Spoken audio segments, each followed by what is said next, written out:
परम शांति, बेहद की परम महाशांति। आज हम एक बहुत ही गहरा विषय के ऊपर चर्चा करने जा रहे हैं। ये थोड़ा लंबा भी हो सकता है, लेकिन इसको गहराई से सुनिए, मनन कीजिए। इससे जरूर आपको योग के स्थिति में मदद करेगा। और ये योग की विज्ञान है, इसको हम आज चर्चा कर रहे हैं। इसको हम विज्ञान के हिसाब से, वेद शास्त्र के हिसाब से चर्चा कर रहे हैं। आज के समय में इंटरनेट, मीडिया, यूट्यूब, ऐसी भी बहुत संस्था है, बहुत गुरु हैं। सभी अपने आप को सदगुरु भी बोल रहे हैं और दावा भी कर रहे हैं कि हम आपको भगवान से मिला देंगे और कुछ ही दिनों में आपका तीसरी आंख खोल देंगे। ये सब एक धंधा बन चुका है, बिजनेस बन चुका है। और आज इतने गुरु बन चुके हैं और अपने आप को भगवान भी मानने लग गए हैं कि वो सबको गुमराह कर रहे हैं, सत्य तक नहीं लेके जा रहे हैं। उनको जो मूल स्थिति तक कोई नहीं पहुंचा पा रहा है, क्योंकि वो खुद अपने मूल स्थिति को ही नहीं जानते हैं। कुंडलिनी जागृत भी ऐसे एक श्रेणी के ज्ञान है जिसके लिए बहुत संस्था कार्य कर रहे हैं, लोगों को गुमराह कर रहे हैं। सनातन सत्य ज्ञान की समझ के अभाव से लोग भटक भी रहे हैं। पढ़े लिखे लोग आध्यात्म को मान भी नहीं रहे। आज हम चर्चा करेंगे ये मेडिटेशन है क्या, जिसको सनातन शास्त्र में योग समाधि कहते हैं। इसकी यथार्थ अर्थ क्या है, यानी सही मायने में योग है क्या। आज ये एक बहुत बड़ा बिजनेस यानी पैसे कमाने की जरिया बन चुका है। ऐसे लोग अनेक आत्माओं को भटका रहे हैं। वो लोगों को अट्रैक्ट करने के लिए पास्ट लाइफ रिग्रेशन की कहानी सुनाते हैं। एक के बाद एक आत्माओं को ट्रैप यानी अपने जाल में फंसाते रहते हैं। जब तक आत्मा संपूर्ण ज्ञान को नहीं समझेंगे, वो अपने आप से दूर एक अनजान राह पे चले जाते हैं और जन्म मृत्यु से निकल नहीं पाते। ये सब बेहद की ज्ञान जो हमारे दादाजी ने दिए हैं, उसकी व्याख्या करेंगे। जो बुद्धिजीवी हैं, जो इंटेलिजेंट हैं, जो अपने तर्क को बहुत महत्व देते हैं, वो भी इस ज्ञान को मनन करें और दादाजी के ज्ञान को समझें। केवल मैं आत्मा बार बार कहने से कोई आत्मा को अनुभव नहीं कर सकता है या योग समाधि में नहीं जा सकता है। मैं आत्मा कहने से भी कोई राजयोगी नहीं बनेगा, या केवल एक लाल लाइट को शिव बाबा कहने से या उसको देखने से भी योग समाधि में पूर्णता नहीं हो सकता है। इससे भी आगे ज्ञान में बढ़ना पड़ेगा। आत्माओं को आध्यात्मिक और विज्ञान के हिसाब से समझना पड़ेगा। जो भौतिक जगत की ज्ञानी हैं या पढ़े लिखे हैं, जो अपने आप को इंटेलिजेंट मान रहे, वो भी इस बात को समझने की कोशिश करें। ये उनकी आत्मा की उन्नति करेगा। ज्ञान योग सभी आत्माओं की जन्म सिद्ध अधिकार है और परम पिता केवल बीके के नहीं है। बेहद की बाप केवल बीके के लिए नहीं है, वो संपूर्ण सृष्टि के पिता है। ये बात भी समझना जरूरी है। ये केवल किसी एक के लिए नहीं आए हैं, पूरे संपूर्ण सृष्टि को परिवर्तन करने के लिए आए हैं। अभी हम ब्रेन माइंड मेडिटेशन की विस्तृत चर्चा करेंगे, शास्त्र के हिसाब से चर्चा करेंगे, विज्ञान के हिसाब से चर्चा करेंगे। जो शास्त्र को झूठ मानते हैं वो कभी भी आत्मस्वरूप की अनुभूति नहीं कर सकते हैं, उल्टा सूक्ष्म जगत की प्रभाव में भोगी बन जाते हैं। इस वीडियो को पूरा देखिए, ये बहुत महत्वपूर्ण है। जो भी बापूजी के ज्ञान को समझ रहे हैं, सुन रहे हैं, आज जो हम चर्चा कर रहे हैं, इसको वो लोग गहराई से अनुभव कर सकते हैं। विज्ञान ब्रेन के ऊपर स्टडी कर रहा है। ये ब्रेन एक फिजिकल यानी स्थूल शरीर की एक स्थूल अंग है। ये रक्त मांस से बना हुआ है। फिर इसके साथ साथ अनेक सेल्स यानी न्यूरॉन्स भी काम कर रहे हैं। यानी ये एक स्थूल अंग है जो संपूर्ण शरीर में व्याप्त है। हमारे शरीर में 86 मिलियन न्यूरॉन्स हैं जो पूरे शरीर को चला रहे हैं। आज के समय में बहुत सारे टेक्नोलॉजी डेवलपमेंट हुआ है, जैसे ईईजी, इलेक्ट्रोएन्सेफलोग्राम। ये ब्रेन के डिफरेंट पार्ट की एक्टिविटी को चेक करता है। PET, positron emission tomography, MRI, MEG, magnetoencephalography, ये ब्रेन की मैग्नेटिक फील्ड को स्टडी करता है। Magnetoencephalography (MEG) is a medical test that measures the magnetic fields produced by your brain's electrical currents। ये जो ब्रेन है ये इलेक्ट्रिकल करंट्स जैसा काम करता है, और इसका जो मैग्नेटिक फील्ड है, ब्रेन की जो मैग्नेटिक फील्ड है, क्योंकि जो ब्रेन में इलेक्ट्रिकल करंट फ्लो करता है उसका मैग्नेटिक फील्ड क्रिएट होता है, वो एमईजी इंस्ट्रूमेंट के द्वारा मेजर होता है। यानी आज विज्ञान के पास बहुत सारे इंस्ट्रूमेंट आ चुका है, जो ईईजी है, एमआरआई है, एमईजी है, पीईटी है, ये ब्रेन की जो इलेक्ट्रोमैग्नेटिक फील्ड को वो मेजर कर रहे हैं। और ये ब्रेन जो है ये कोई सीमित नहीं है, मतलब जो ये सिर्फ मस्तिष्क मतलब हेड रीजन में नहीं है, ये पूरा शरीर में व्याप्त है और ये न्यूरॉन्स के द्वारा काम कर रहे हैं। इससे एक जीवंत मनुष्य की, ये जो जितने इंस्ट्रूमेंट आया, ये एक जीवंत मनुष्य की ब्रेन की एक्टिविटी को स्टडी किया जाता है। अर्थात अभी जो साइंटिस्ट हैं वो ब्रेन की एक्टिविटी को गौर से ऑब्जर्व कर रहे हैं और हर एक परिस्थिति में ब्रेन से कैसे इलेक्ट्रोमैग्नेटिक रेडिएशन निकल रहा है वो देख रहे हैं और एक सिद्धांत पे पहुंच रहे हैं। जैसे कि जब कोई मनुष्य गुस्से में रहता है तो उसके ब्रेन कैसे काम कर रहा है, जब डर रहा है उसके ब्रेन में कौन सा पोर्शन में क्या एक्टिविटी हो रहा है, मेमोरी ब्रेन में कहाँ स्टोर हो रहा है, ये सब विज्ञान आज समझ रहा है। डायरेक्ट लाइव ह्यूमन बीइंग में ये सब ऑब्जर्व कर पा रहा है। भौतिक विज्ञान ये सब समझ रहा है। आज जो भौतिक विज्ञान सोच रहा है कि जो समझ रहा है thinking, feeling, memorising, desiring, imagining, solving a problem, अर्थात कोई भी डिसीजन लेना, समझना, सोचना, याद रखना, ये सब ब्रेन की कार्य है। हम क्या सोचने से ब्रेन कैसे बिहेव करेगा, यानी हमारे अंदर कैसे हमारे इलेक्ट्रोमैग्नेटिक फील्ड चेंज होगा, वो विज्ञान देख सकता है। लेकिन हम क्यों ऐसे सोच रहे हैं, क्या सोच रहे हैं, वो विज्ञान की समझ की बाहर है। विज्ञान इसलिए ब्रेन की कार्य को कॉन्शसनेस कह रहा है, यानी वो समझ रहे हैं ब्रेन ही कॉन्शसनेस यानी चेतन की कारण है। क्या मनुष्य की शरीर के मृत्यु के बाद कॉन्शसनेस नहीं रहता है? विज्ञान यदि बोल रहा है कि ब्रेन ही कॉन्शसनेस का कारण है, इसका मतलब जैसे शरीर की मृत्यु होगा तो कॉन्शसनेस ही खत्म हो जाएगा, यानी शरीर ही कॉन्शसनेस की जन्म दे रहा है। यदि ब्रेन ही कॉन्शसनेस की कारण है, इसका मतलब शरीर ही कॉन्शसनेस की कारण है, क्योंकि विज्ञान आत्मा को तो मानता ही नहीं है और आत्मा को तो कोई जानता ही नहीं। विज्ञान के हिसाब से ब्रेन से मन कार्य करता है, यानी ब्रेन ही मन की क्रिएटर है। ये एक बहुत गलत अवधारणा है, इसी को हम समझेंगे। विज्ञान के पास अनेक प्रश्न के उत्तर नहीं है। क्यों कोई बहुत बुद्धिमान है, कोई कम बुद्धिमान है, एक ही परिस्थिति में क्यों अलग अलग व्यक्ति अलग अलग प्रतिक्रिया कर रहे हैं, इसके साथ ये भी एक प्रश्न है क्यों हर मनुष्य की भाग्य अलग अलग है। ये सब विज्ञान के पास कोई उत्तर नहीं है। जैसे कितने भी बड़े साइंटिस्ट हो, कितना भी बड़े साइंटिस्ट क्यों ना हो, क्या वो जन्म मृत्यु से मुक्त है, क्या वो विकार से मुक्त है, और वो जो नया विषय के ऊपर चिंतन कर रहा है वो कैसे कर रहा है, कैसे वो अनेक चीज़ों की इन्वेंशन कर रहा है या डिस्कवरी कर रहा है, उसके अंदर मन बुद्धि कैसे काम कर रहा है, क्यों वो ऐसा सोच रहा है, वो भी वो बता नहीं सकता है। ये सब विज्ञान, भौतिक विज्ञान नहीं बता सकता है।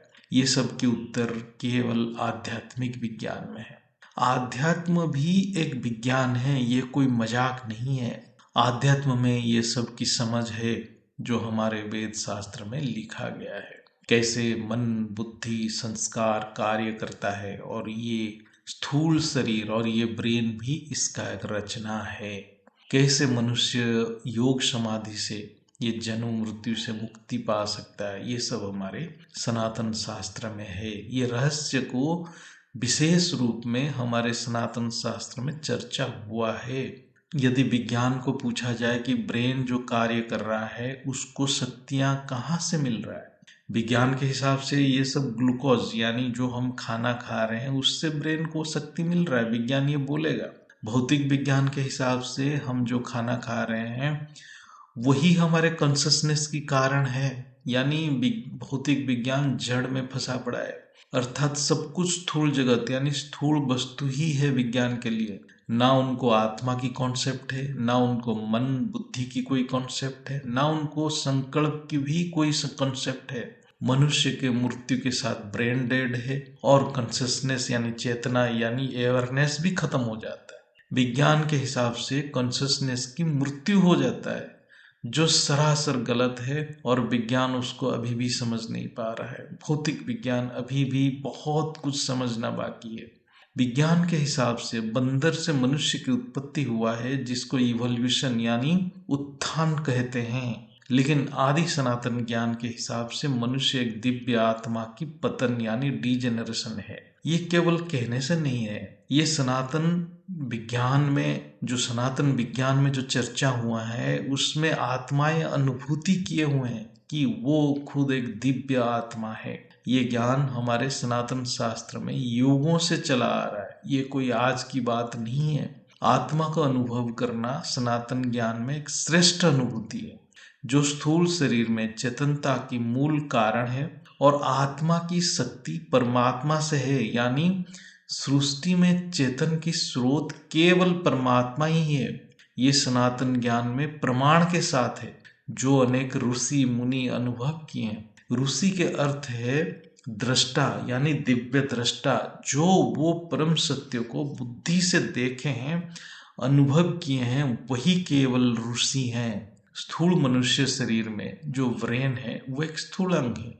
स्थूल शरीर को ऊर्जा यानी उसमें जो चेतनता है वो आत्मा से ही आ रहा है, लेकिन आत्मा डायरेक्ट ब्रेन को ऊर्जा नहीं दे रहा है। ये ऊर्जा अनेक लेयर यानी आयाम यानी स्तर पार होके ये ऊर्जा बाद में ब्रेन तक आता है यानी स्थूल रूप लेता है। अर्थात ये आत्मा की ऊर्जा अनेक लेयर पार होता है, फिर स्थूल शरीर में पहुंचता है। ये आत्मा के चारों ओर अनेक लेयर है, जिसको आवरण कहते हैं। जैसे परम महाकारण शरीर, फिर उसके ऊपर महाकारण शरीर, फिर उसके ऊपर कारण शरीर, उसके ऊपर सूक्ष्म शरीर और सबसे ऊपर अंतिम आवरण है स्थूल शरीर। ये जो आत्मा की चेतन या शक्ति जैसे जैसे एक के बाद एक लेयर पार होता है, तो ये शक्ति की स्वरूप भी परिवर्तन हो जाता है।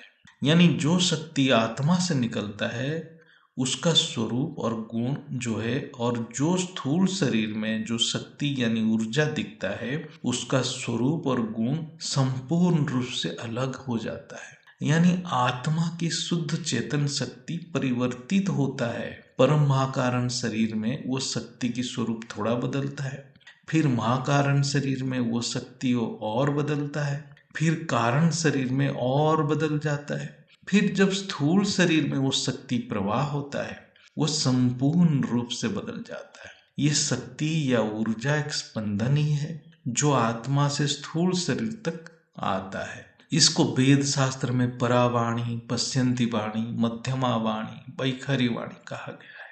फिर यहाँ आता है कारण शरीर, जिसको शास्त्र चित्त कहता है, जो कि मन बुद्धि अहंकार की कार्य भूमि है। भौतिक विज्ञान को ये सब की कोई ना ज्ञान है ना समझ है। विज्ञान सिर्फ ब्रेन और इलेक्ट्रोमैग्नेटिक फील्ड को ही सब कुछ मानता है और उसी के ऊपर वो रिसर्च कर रहा है। क्योंकि मन बुद्धि अहंकार कारण शरीर चित्त आकाश तत्व विज्ञान के लिए एक अनजान वस्तु है। विज्ञान अनभिज्ञ है, विज्ञान उसको देख नहीं पा रहा है, विज्ञान की कोई इंस्ट्रूमेंट उसको महसूस नहीं कर पा रहा है। अभी विज्ञान एक घोर अंधकार में स्थिति में है, जो मनुष्य जीवन को केवल अंधकार की ओर ले जा सकता है। ये कारण शरीर यानी आकाश तत्व की स्पंदन ही है, वही मन की संरचना किया हुआ है और मन के हिसाब से शरीर बनता है। यानी मन संपूर्ण शरीर में व्याप्त है और चेतन संपूर्ण शरीर में अनेक सूक्ष्म नाड़ियां द्वारा प्रवाह हो रहा है। अर्थात एक स्थूल शरीर में मन ही है जो संपूर्ण शरीर को चलाता है और उसी हिसाब से ब्रेन कार्य करता है और मन की स्थिति ही ब्रेन की कार्य को नियंत्रित करता है। ब्रेन के कारण जो इलेक्ट्रोमैग्नेटिक वेव्स निकलता है न्यूरॉन्स भी उसी के हिसाब से एक्टिवेट हो रहा है, न्यूरल पाथ भी उसी मन के हिसाब से बन भी रहा है, नियंत्रित हो रहा है। अर्थात ब्रेन की संपूर्ण एक्टिविटी उसकी कारण है मन। इसलिए सनातन शास्त्र के हिसाब से मन ही है जो ब्रेन को चलाता है, ब्रेन मन को नहीं चलाता है। भौतिक विज्ञान इसके बारे में अनभिज्ञ है। चित्त जो आकाश तत्व है, जो मनुष्य की अहंकार का कारण है, यानी कारण शरीर यानी चित्त जो स्थूल शरीर को आत्मा से जोड़ता भी है और अलग भी करता है, ये अनुभव करने की ज्ञान है। जब यही कारण शरीर स्थूल शरीर को आत्मा से अलग कर देता है, तब ये अहंकार का रूप लेता है। यानी अनेक जन्मों की संस्कार जो चित्त में संचित होता है, वही है जो अहंकार की रूप लेता है। ये संस्कार को सामान्य संस्कार या क्लेश युक्त संस्कार कहा जाता है। जो संस्कार आत्मा को एक स्थूल शरीर में बांध के रखता है और जन्म मृत्यु से निकलने नहीं देता है, वो है क्लेश युक्त संस्कार। यानी क्लेश मतलब बंधन। क्लेश युक्त संस्कार ही कारण है अज्ञानता, जिसको शास्त्र में कहा गया है अविद्या। ये अविद्या तब तक है जब तक अहंकार है, अहंकार तब तक है जब तक क्लेश युक्त संस्कार है। क्लेश यानी जो संस्कार आत्मा को शरीर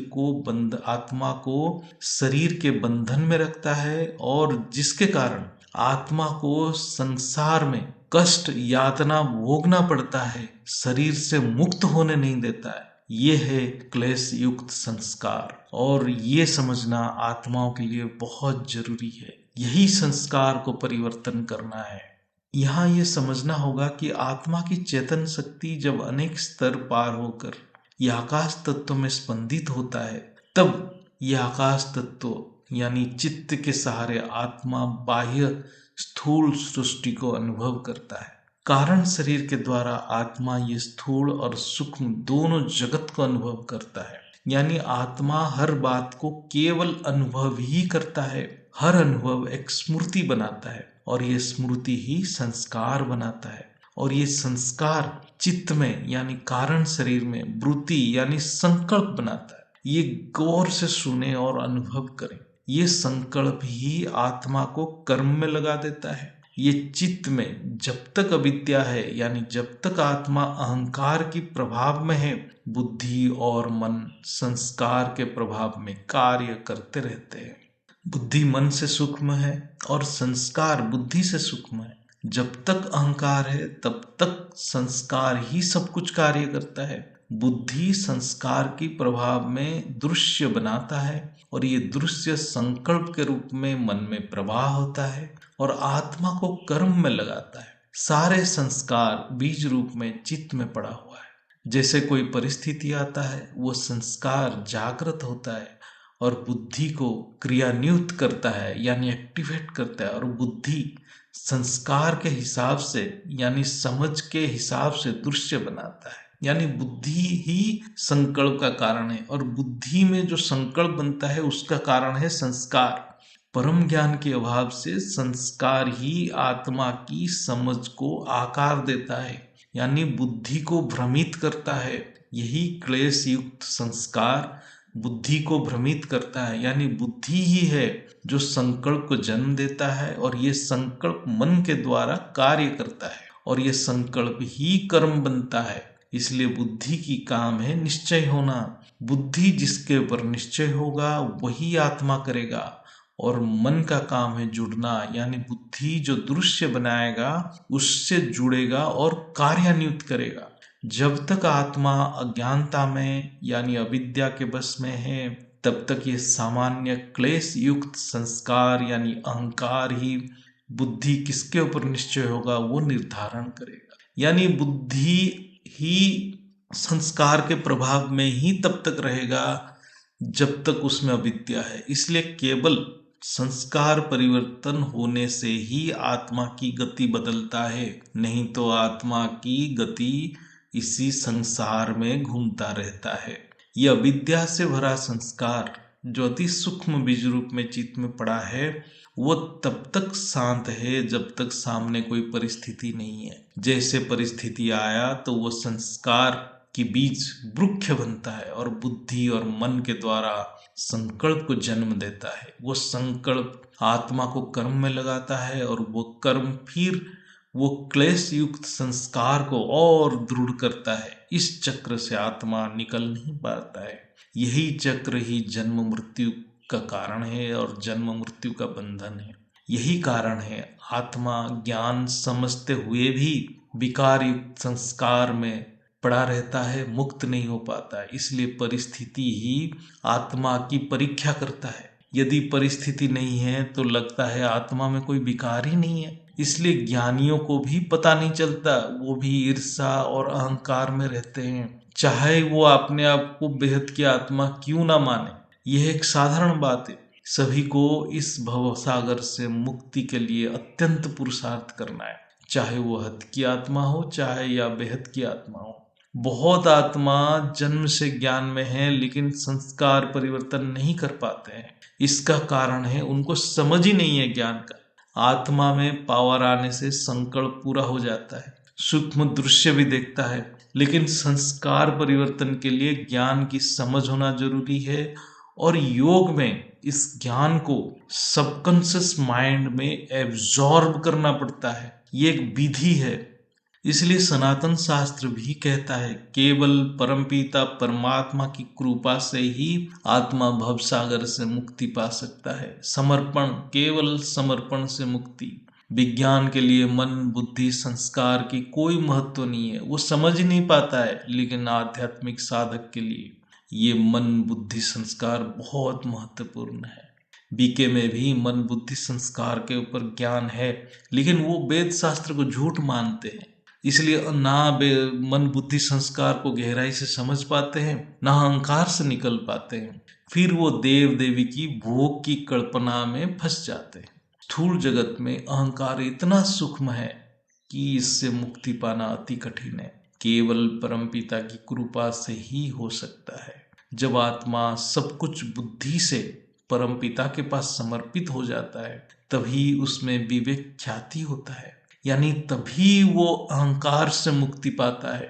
जो शास्त्र में है विवेक ख्याति, उसका अर्थ क्या है?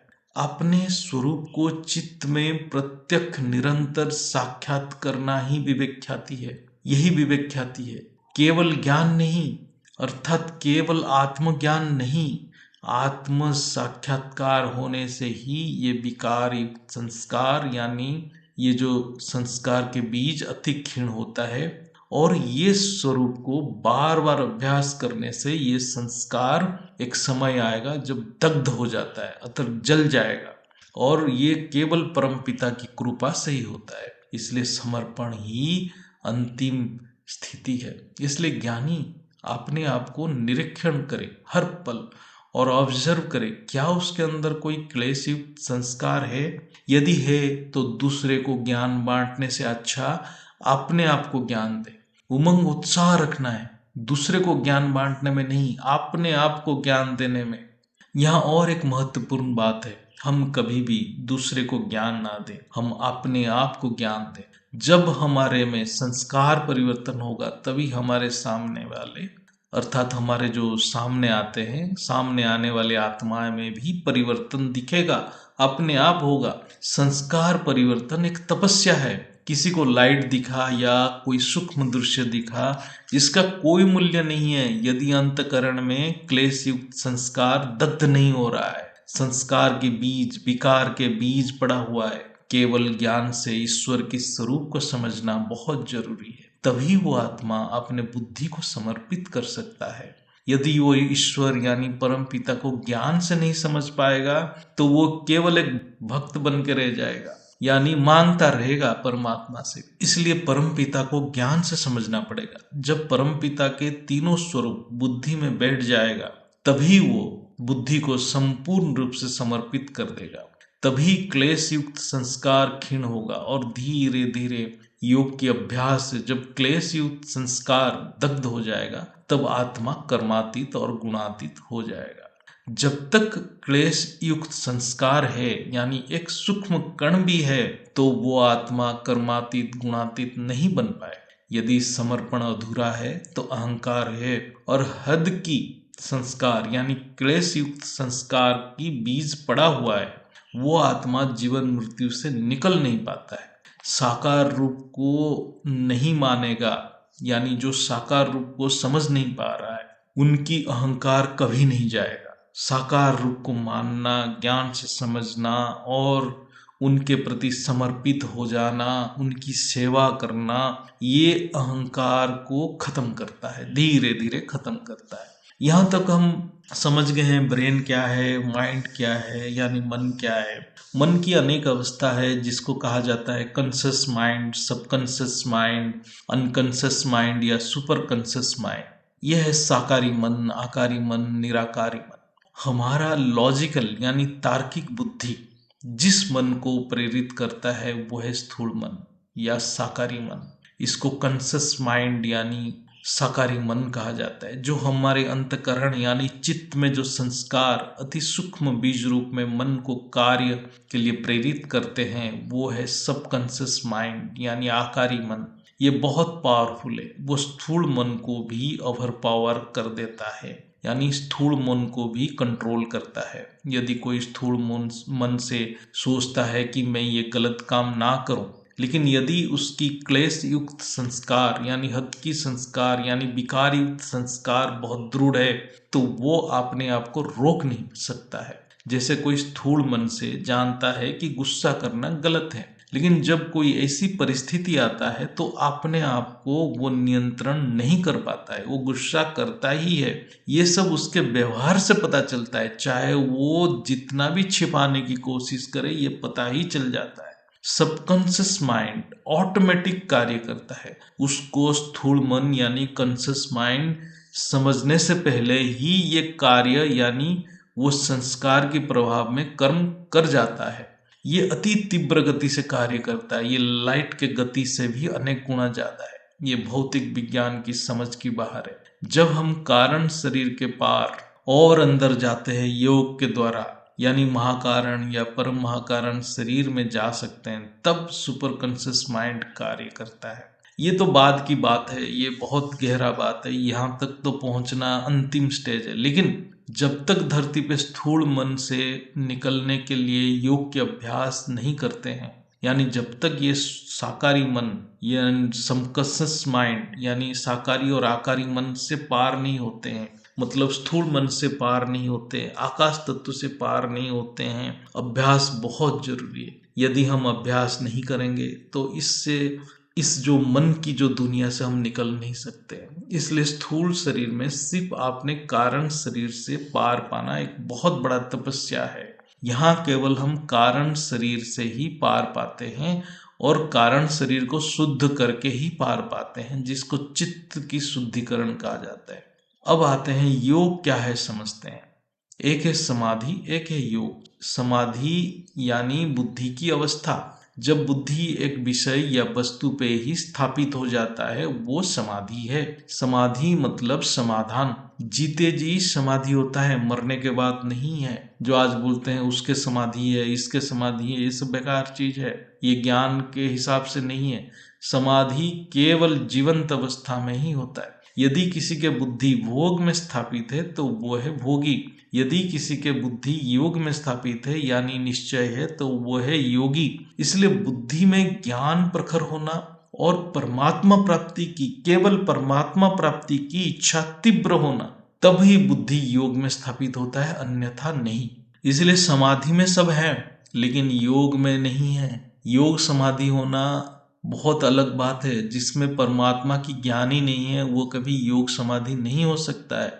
हमारी चित्त एक नदी है, लेकिन इसमें जल के बदले वृत्तियां यानी संकल्प बहता रहता है। एक वृत्तियों की स्रोत आत्मा को संसार की ओर ले जाता है और एक वृत्ति परमात्मा की ओर ले जाती है। जब मन परमात्मा की वृत्ति में एकाग्र होता है तब उसको योग कहा जाता है।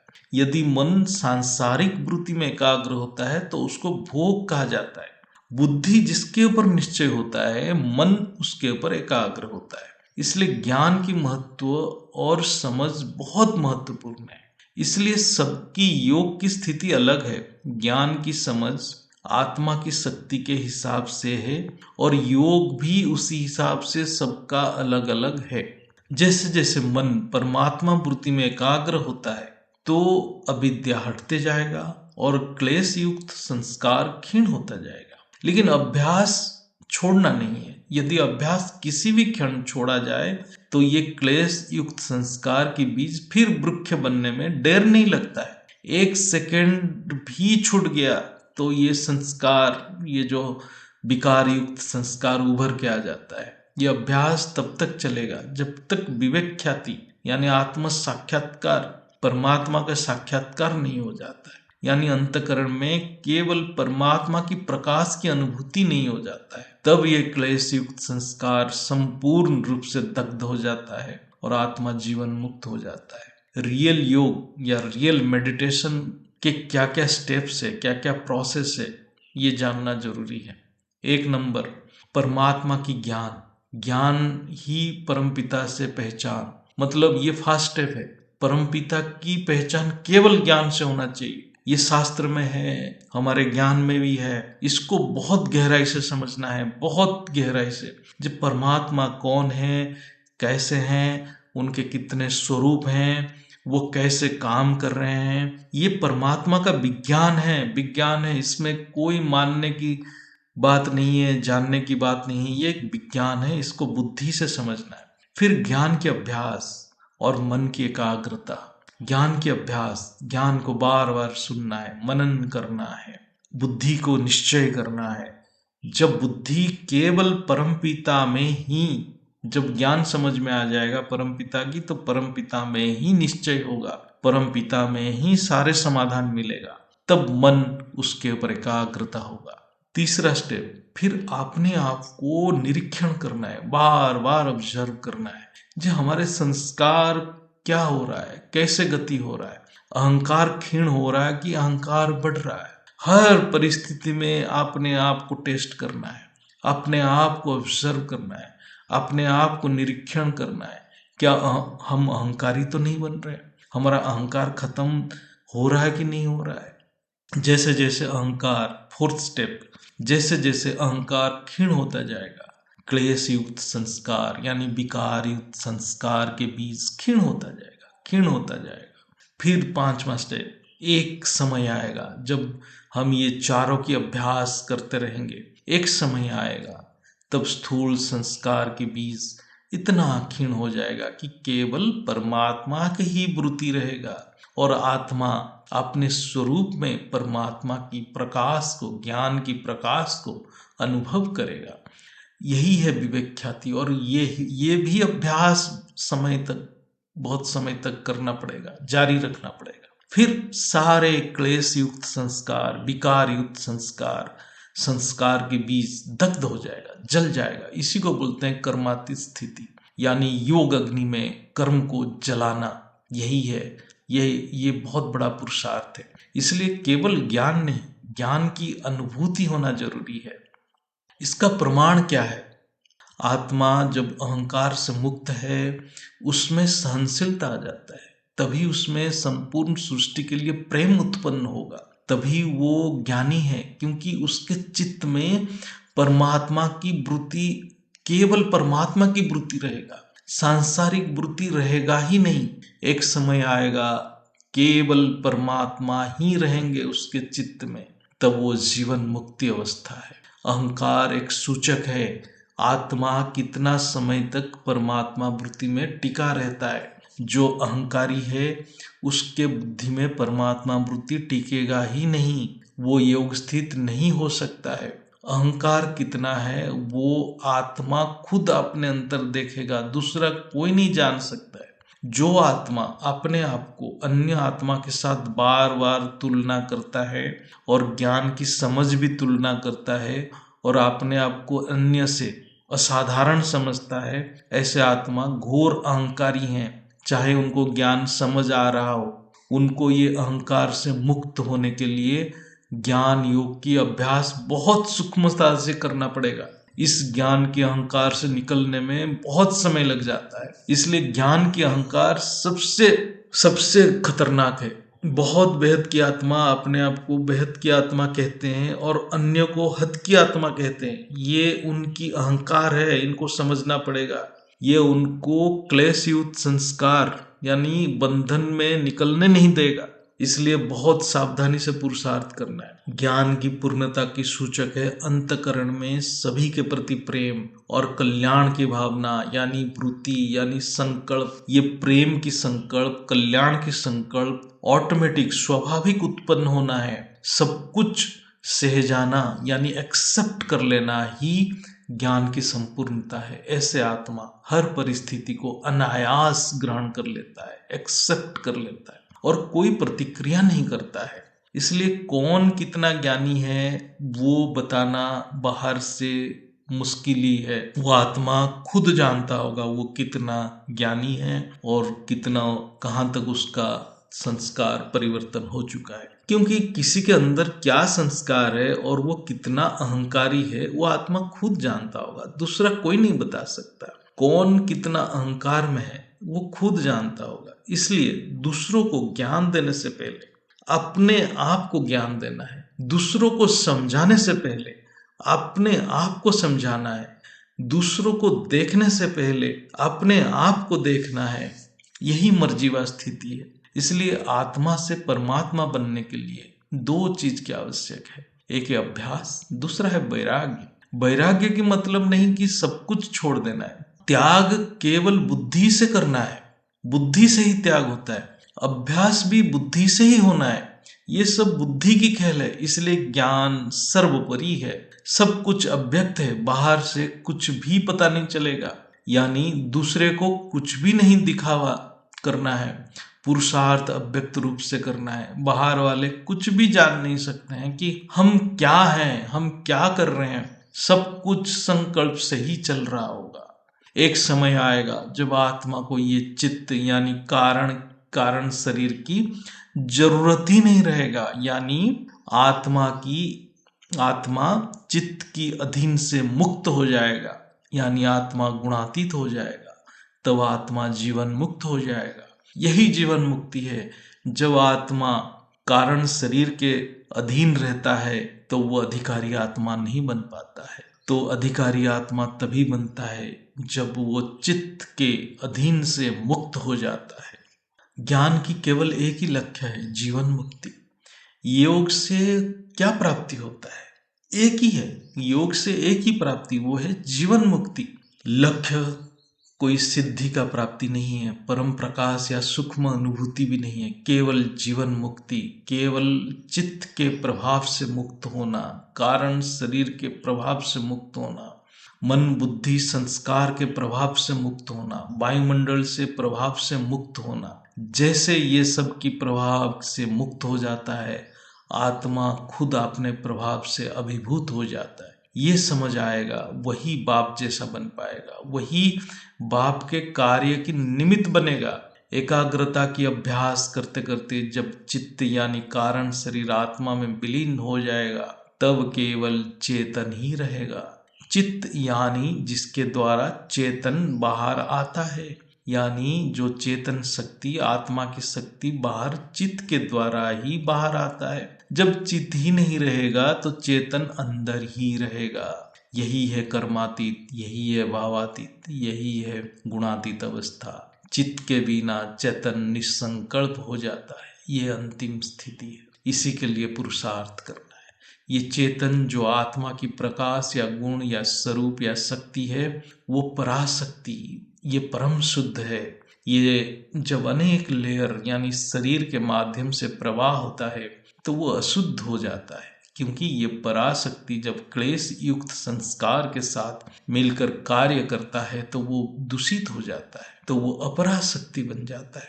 परा यानी परम पवित्र और अपरा यानी अपवित्र। जब ये परम शुद्ध चेतन एक भी इच्छा से जुड़ता है तो वो अशुद्ध होना आरंभ हो जाता है और कारण शरीर तक पहुंचते पहुंचते असंख्य इच्छा से ग्रसित आत्मा पराशक्ति को संपूर्ण अपवित्र कर देता है। आत्मा की प्रकाश बुद्धि के रूप में कार्य करता है। यानी बुद्धि अंधेरे में आत्मा की टॉर्च लाइट जैसा कार्य करता है। यदि बुद्धि शुद्ध है तो इच्छा शुद्ध है, तो संकल्प शुद्ध है, तो आत्मा की शक्ति बहुत पावरफुल होता है। इसलिए बुद्धि शुद्ध रखना बहुत महत्वपूर्ण है। ये केवल परमपिता की ज्ञान से हो सकता है। यह आत्मा की शुद्ध चेतन को आत्मा की शब्द कहा जाता है, जिसको शास्त्र परावाणी कहता है। जब ये परावाणी या स्पंदन महत तत्व में प्रवाह होकर आकाश तत्व में आता है तो वो पश्यंती वाणी कहा जाता है। और फिर जब यह आकाश तत्व से बाहर सूक्ष्म शरीर में आता है वो मध्यमा वाणी कहा जाता है। और अंत में जब यही मध्यमा वाणी स्थूल शरीर में आता है वो वैखारी वाणी कहा जाता है। इसको गहराई से अनुभव करना है, केवल सुनना नहीं है।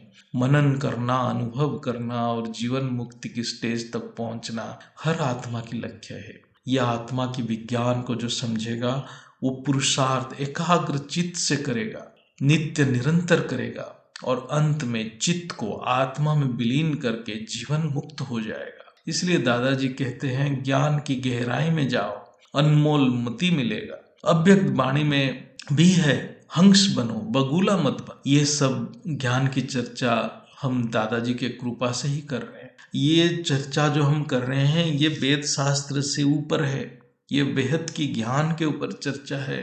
इसको सभी सुने, जो विज्ञान इस भौतिक विज्ञानी है वो भी सुने और जो आध्यात्म विज्ञानी है वो भी सुने और केवल एक ही लक्ष्य में रहे, चित्त को विलीन करना, कारण शरीर को विलीन करना, परमात्मा तत्व को अनुभव करना, परमात्मा में एकाग्र होना। माँ जी और दादाजी को कोटि कोटि नमन, वंदन और बुद्धि से संपूर्ण समर्पण।